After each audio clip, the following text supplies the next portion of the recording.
Эти выходные были богаты спортивными событиями. Во Дворце спорта «Манеж» прошел турнир по вольной борьбе памяти заслуженного тренера СССР, заслуженного мастера спорта, чемпиона мира и Европы Юрия Гусова. В турнире приняли участие свыше 250 спортсменов из России, Казахстана, Азербайджана. Трое остинских борцов в своих весовых категориях стали обладателями золотых медалей. Это Радик Валиев, Батырбек Цакулов и Виталий Гулоев.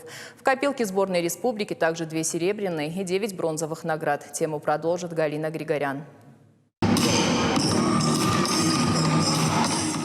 И снова чемпион Радик Валиев, выступающий в весовой категории 79 килограммов, в напряженной схватке поборол спортсмена из Азербайджана. Счет 5-2. Наш борец признается, к этой схватке подошел со всей ответственностью. Было тяжело, конечно, хорошие соперники, все профессионалы. И с первой схватки, первую схватку я не делал, ко мне не вышел. Говорили, что у него травма, а так остальные 4 схватки до финала более-менее увереннее дошел. На турнире по вольной борьбе в копилке сборной нашей республики 3 золотые медали. Чемпионом стал и Батырбек Цакулов, весовая категория 92 килограмма. Он победил дагестанца, а вот в весе 125 килограммов сильнее своего соперника оказался Виталий Гулоев. Он, кстати, выиграл не только медаль, но и главный приз турнира – автомобиль «Нива». Правда, до вчерашнего вечера не знал. Я здесь боролся как на отбор на мир. А за машину нас вечером попросили сфоткаться возле Нивы. Думаю, зачем фоткаться? Там, оказывается, номера 125 было написано. Честно слово, вчера только вечером узнал, что Нива разыгрывается. Я даже на нее не рассчитывал.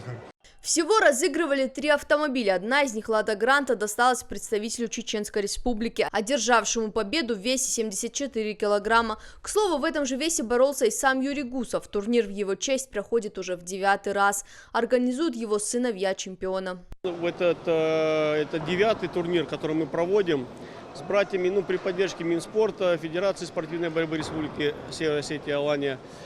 И с каждым годом уровень турнира растет. Вот в этом году мы проводили традиционно до 21 года среди молодежи.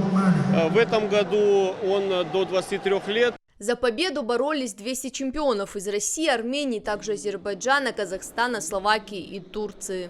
На кону чемпионов были не только автомобили. По итогам турнира будет сформирована сборная, которая будет выступать на чемпионате мира в Венгрии. Он пройдет уже в конце октября. Шансы у наших борцов, как всегда, высокие, как отметил старший тренер сборной России Анатолий Маргиев. Осетинские спортсмены громко заявили о себе.